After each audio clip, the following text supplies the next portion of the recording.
Ապրիլյան պատերազմից հետո Արցախին աջակցության իր բաժինը բերեց նաև հայկական բարեգործական ընդհանուր միությունը, հայտարարված հանգանակության արդյունքում առ այսօր հավաքվել է ավելի քան 300,000 ամերիկյան դոլար։ Անմիջապես հայկական բարեգործական ընդհանուր միության կենտրոնական վարչական ժողովը որոշակի փոխանցում կատարեց ուղղակի Լեռնային Ղարաբաղի Հանրապետության կառավարության հատուկ հաշվեհամարին։ Արդեն երկրորդ շաբաթն է միության ներկայացուցիչները այցելում են ապրիլյան մարտերում ծանր վիրավորվածներին եւ զոհվածների ընտանիքներին Երևանում, Հայաստանի Հանրապետության մարզերում։ Միության պատասխանատուները Արցախում են ծրագիրը շարունակելու նպատակով։ Առաջին հերթին զոհված զինծառայողների ընտանիքներն են ուշադրության կենտրոնում։ Նրանք Ստեփանակերտում հյուրընկալվեցին Հաջյանների ընտանիքում։ Այցելեցինք նաև Մարտակերտ, Մարդունի, նույնպես այնտեղ աջակցություն տրամադրեցինք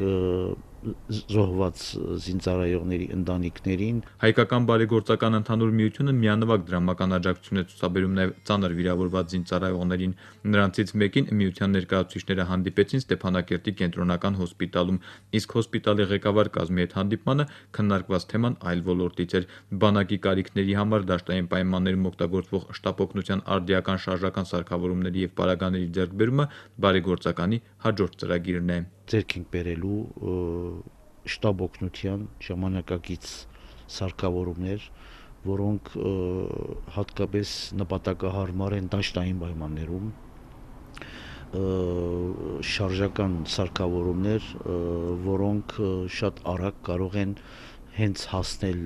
դիրքեր եւ շատ ավելի արագ օգնություն հասցնել, փրկելով շատ կյանքեր։ Մինչ այդ հայկական բարեգործական ընդհանուր միության ներկայացուցիչները ապրիլյան պատերազմի հետևանքով տեղահանված ընտանիքների հետ են հանդիպել։ Այդ ընտանիքների մի մասի կեցության եւ սննդի ծախսերը հոգում է միությունը։ Ծրագրերը շարունակական են լինելու, հանգանակությունը շարունակվում է։ Նորայր Հովսեփյան, Բենյամին Ղարախանյան, օր։